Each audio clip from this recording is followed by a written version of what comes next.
Hey there, fellow sketchers. Today I'm talking about the biggest mistakes urban sketchers make. Do you make any of these mistakes when you're out on location? Some of them I definitely do, and they're things that I'm looking to correct in my work and in my sketching practice when I'm leaving the house. So join in with me and let's look at what those mistakes are. This is Sketching the World, and I'm Kat, a writer and artist from Australia, but my dream is to sketch the world. The first mistake, and this is the big Captain Obvious one, but let's talk about it anyway because I think we all do it occasionally, and that is not sketching. Leaving the house and not sketching. I mean, not that you have to sketch every time you leave the house. If you're not in the mood or, you've got other stuff on your mind, you mightn't want to sketch. But the more you sketch, the better you get at it. Everyone says it and you know it's true. I mean, it's like anything else in life. Practice, practice, practice. And the first thing is to make sure you have your sketching gear with you when you go out. Have a mini kit that you keep in your bag so that you're prepared for any sketching occasion. I mean, you never know when you're going to have to wait, the bus is running late, or something holds you up in your daily life, and you've got an extra 10, 15 minutes, maybe an hour even to kill. So having that mini sketching kit in your bag is not only going to help you with your sketching and getting some sketching done, it's also going to give you something to keep you busy. I hate waiting around. I'm the most impatient person in the world, so I like to preoccupy myself with something like sketching rather than sort of just banging my head against the wall with something that I can't control anyway. So, yeah, have that sketching kit, put your favorite materials, your favorite easy to use materials, so like a pencil or a few colored pencils, or fine liner pens, something really simple, and maybe a small size sketchbook that isn't going to be too hard to carry around. Mistake number 2, being tentative. Tentative in your work and tentative in your approach to your work. So, you're huddled up in a tiny corner trying to make yourself look almost invisible so no one notices you sketching. And that can be good sometimes. I mean, it's hard to get over the anxiety of sketching in public, but the more you do it, the easier it becomes, and the easier it is, to just put yourself out there and ignore everybody around you, those people that are looking over your shoulder and the people who are sort of staring from a distance, trying to act like they're not looking at you. But yeah, who cares? They're strangers, and what do you care about what they think? But after you've been out sketching in public a few times, you stop caring about what random strangers think about you. They're probably not even thinking that much, just, oh, that's interesting that someone's sketching. Oh, maybe, oh, I wish I could have my sketching gear and do some sketching here as well. They're not judging you. And if they are, then they're not the sort of person you need to worry about anyway, because who goes around judging just random people that they don't even know in public, or people they do know? Don't judge anyone. Don't be judgy. Need some tips for getting over that initial shyness when you're sketching? Okay, not everyone's going to go out guns blazing, so here's how to ease into it. The first tip, if you've got a car, sketch in the car. It makes it so much easier. You've just got this like little sketching bubble around you. You've still got the outside world in easy view to sketch, but yeah, you can have your music on, you've got somewhere to put your coffee, you can have all your materials scattered around the driver's seat, and you sort of are a bit shut off from people. You don't have anyone looking over your shoulder. At least I hope you don't. I always have that fear. Like, I don't know if other people do it. When I get in the car, I always check the back seat just to be on the safe side. But yeah, hopefully you won't have anyone looking over your shoulder. And, if someone sees you writing in a book, like walking past or something, they don't know what you're doing. You could be taking notes, you could be writing a shopping list. And it's not like you're arousing people's curiosity.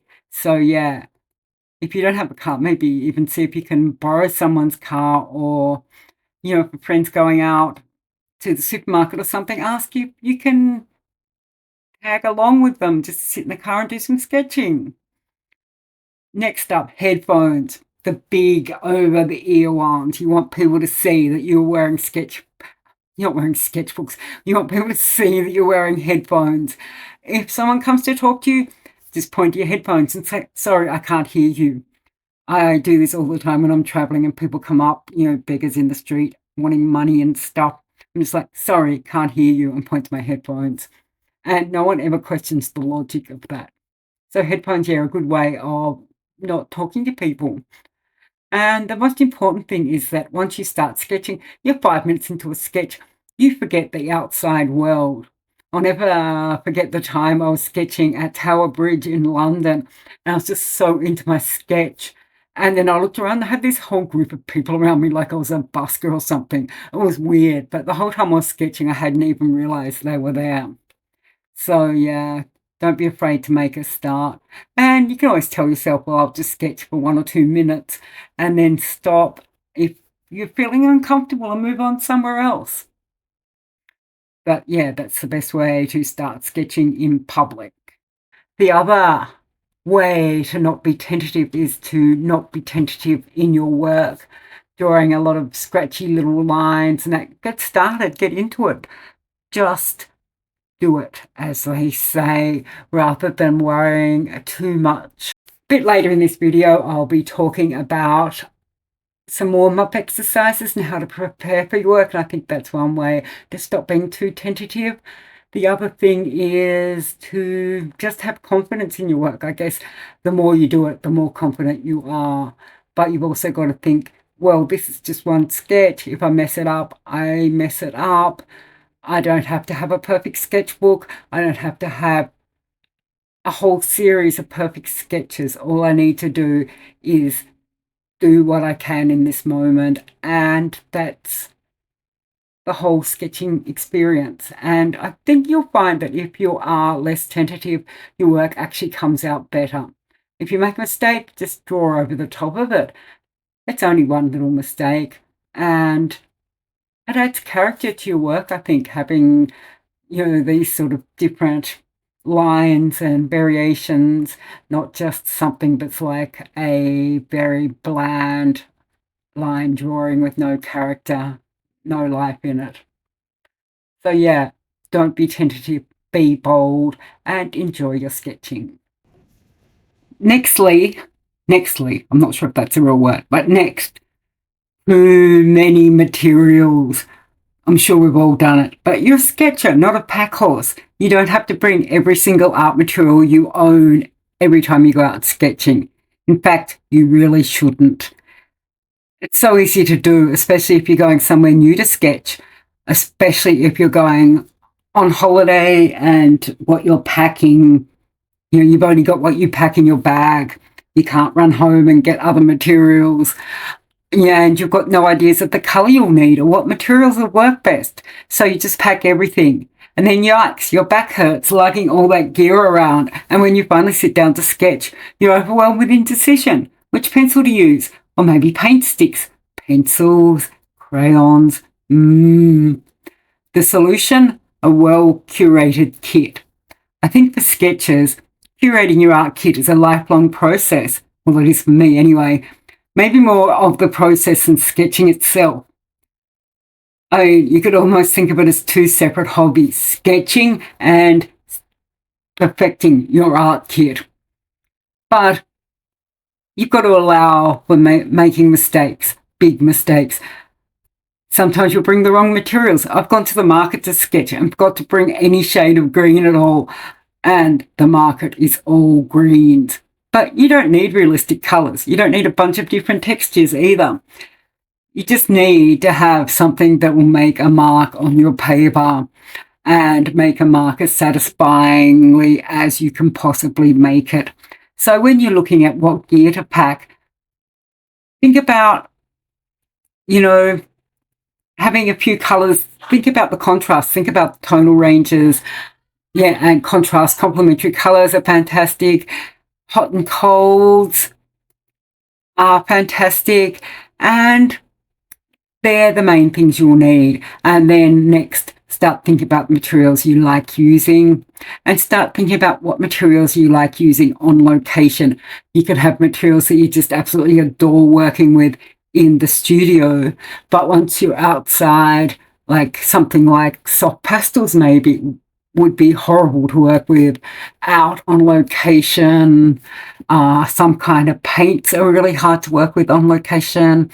I don't like using watercolors on location, and maybe I need to get over that, but sometimes it's just better not to pack them than having to pack watercolor paper and all the things that go with watercolor.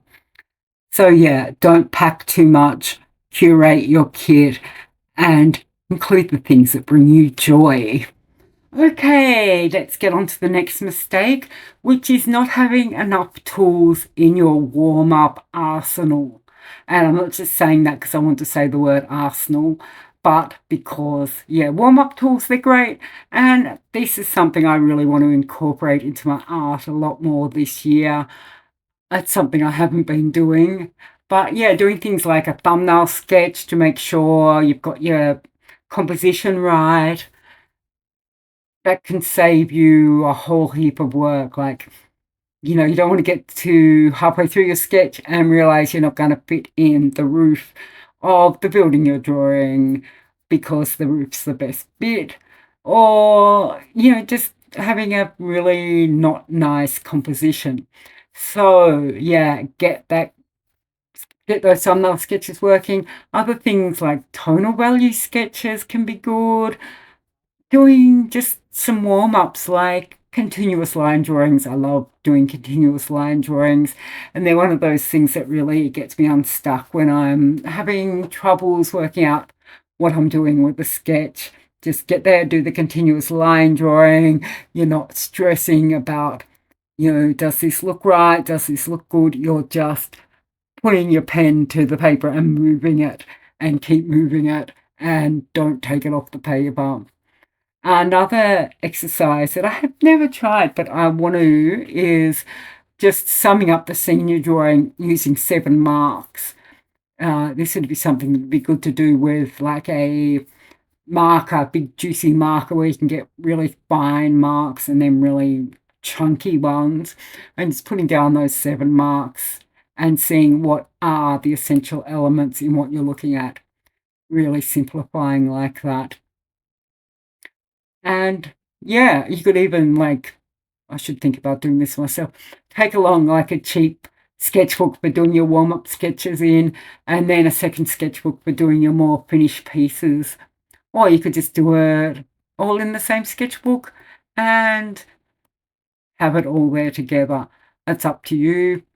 But yeah, I think it is a mistake sometimes, especially on those days where you start sketching and things just aren't working. Think about some warm-up exercises, and it might turn your whole sketching day around. If you're enjoying this video, don't forget to hit the like button to let the YouTube algorithms know so you can see more content like this. And if you are enjoying my videos, I'd like to ask a big favor. I'm very close to getting my channel monetized, which is a big thing for me. And all I need to do is build up more watch hours. So yeah, if you want to help out, if you enjoy my content, enjoy watching it, then I'd really love it if you go back through some of the older videos on my channel and give them a watch. I've got a few playlists there, so you can pick the kind of things you like. And yeah, if you just take some time to do that, then it will help me, and hopefully it will be enjoyable for you too. Thanks. This might be one of the most basic things I could mention, but I do it annoyingly too much. And that is just forgetting the really basic equipment I need. Like getting to somewhere on location and realizing I've left my pencil sharpener at home, and I've mainly got pencils to sketch with. Or if you're using pencil, you've left your eraser at home, or you don't have the materials you want with you. So yeah, it's good to always have, as I said earlier, that basic kit that you carry around in your bag. That way you don't forget things. I'm starting to have my pencil sharpener in a Ziploc bag so that I'm not littering with my pencil shavings. That's another thing that's bad too. If you're like sitting in a cafe or something sketching and you need to sharpen your pencils, you don't want to get bits of pencil sharpenings on the floor or on the table and then have people angry with you. So yeah, maybe have the basics, a duplicate of the basics you need that you keep in your bag at all times, and also do a spot check before you leave the house. You've got everything. And if all that fails, maybe find somewhere where you can buy the stuff you need. So the final mistake, well, maybe not the final one. This isn't in any way a comprehensive guide to all the mistakes you can make, just some of the big ones that I've noticed in my sketching history. But yeah, I want to talk about the technicalities of drawing. Well, not the technical side of drawing. I think some people get really, really caught up in this. Like you have to have your perspective perfect. You have to have your like shadows and the light perfect. Some people, they get really caught up in having like the perfect local colors. To me, none of this really matters that much. What matters is the end sketch. You're not trying to do a perfect rendition of what you're looking at. If you want that, take a photo. Take a photo, it lasts longer, as we used to say back in school. Like, if you're talking about perspective, you want to create your own rules. You want to set up the framework that you're working in and stick to that. To a point, the technical skills help, but I also think that the people who are like really promoting that kind of thing the most are the people who maybe are a bit afraid to let go and be creative. And you see some people's sketches and they almost look like a technical architectural drawing. They, yeah, are all correct as far as perspective and all the details and everything, but they lack that spark that makes an artwork satisfying and that makes people respond to it. So yeah, in the end, the only thing that matters is the artwork, is the sketch, not any rules that anyone tells you. And there you have it. I've covered off some of the most common mistakes made when you're sketching on location. Have you made any of these mistakes? I know I've made pretty much all of them. But the great thing about sketching is that it's a journey. I hate people saying things are a journey. Why did I just say that? It is a journey though. And you learn from each experience. You learn from your mistakes.